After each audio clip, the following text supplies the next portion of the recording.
It has become a common practice with us to organize big functions at a time when we should all be absorbed in a work of great magnitude. A lot of effort goes into pomp and mere show and very little into work. We exhibit ourselves as though we were some commodity. This is true of all organizations in the country. In Delhi, nowadays, there are any number of conferences, so many that one does not find time even to breathe. Of course, I too attend several of them because I am very much interested. How I wish silence would prevail in Delhi for some days and all the conferences would be stopped. New Delhi is a jungle of able men. You are lost in this forest of administration machinery because there are thousands of offices and roads. It is for scientists to examine this problem and suggest remedies. True, the activities of a growing nation must expand, but how and in what direction should they expand is the question. The child grows and looks handsome only when the body grows in proportion with the hands and feet. If the hands alone grow and not the feet, the child looks defective. That would apply to government offices also. In India, as in any other country of the world, there is a great need for engineers, and as our plans and schemes materialize, we shall be requiring more and more engineers. Not only engineers, but we need teachers also in great number. But we cannot recruit them straight away. As our educational development plans mature, we shall be needing lakhs of teachers unless we foresee even now what we need after 4 or 5 years. We cannot plan in such a way that we have enough of trained men to teach after 5 years.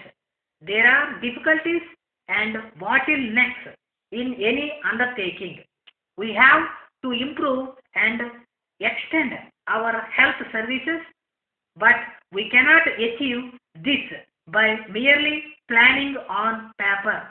Even money which is required in large amounts will not help us to achieve such expansion.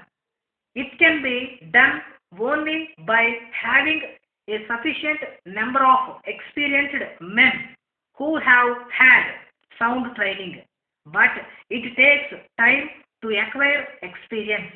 Whether it be engineering or medicine or any other profession, one has to learn and work hard to gain the necessary experience. Therefore, if we plan to extend our health services, we must begin getting prepared for it right now so that we have the requisite number of qualified doctors.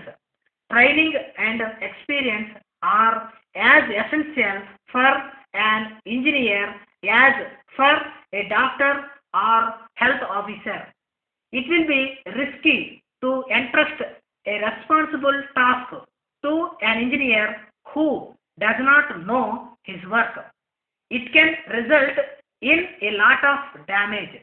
The country can sustain small losses, but losses in works of great magnitude cannot be tolerated because their repercussions will be serious and injurious.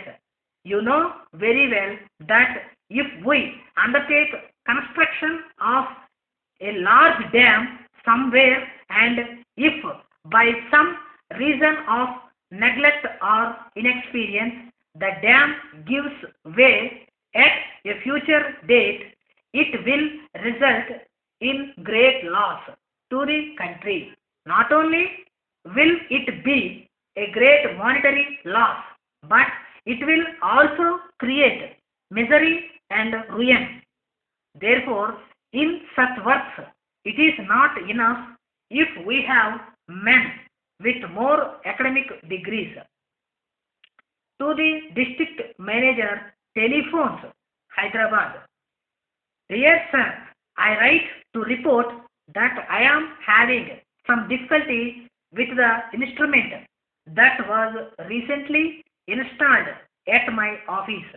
I often get the engaged tone when I dial other people and find out later that their telephones were not engaged at the time. I contacted them. I also find that I get many wrong numbers when I ring up. I have already had your mechanic here, but he has unfortunately not set right the defect of the telephone. I am sure that you will readily understand the inconvenience and difficulty caused in a business concern. When the telephone is not reliable, I have had to take the extreme step of writing to you to make this complaint because I believe that I have received a faulty instrument and that it is a matter that cannot be rectified upon by your mechanics who deal only with small adjustments. Finally, I request you to give your personal attention to an application made by me for an extension to my office telephone. I have filed the necessary application form in your office some 4 weeks ago and received a formal acknowledgement from your office. But that is all. I should be very greatly obliged if you should be so good to give me some idea of the length of the waiting period. I know that there is a shortage of instruments. Yours faithfully.